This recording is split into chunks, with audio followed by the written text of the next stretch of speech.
Alam nyo ba, share ko lang, nasubukan nyo na rin bang laruin yung nanay-tatay? Ngayong gabi ay pag-uusapan natin ang isang creepypasta story tungkol sa larong ito. I will make the story short para hindi kayo maboard sa pakikinig sa akin. So nagsimula ang story sa isang bata na inaabuso ng kanyang buong pamilya. Nanay, tatay, ate, kuya, lahat sila ay sinasaktan itong batang ito.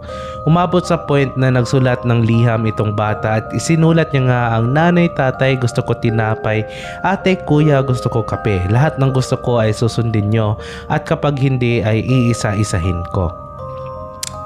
So, itong batang ito ay naghihingi ng kape at tinapay para sa kanyang burol.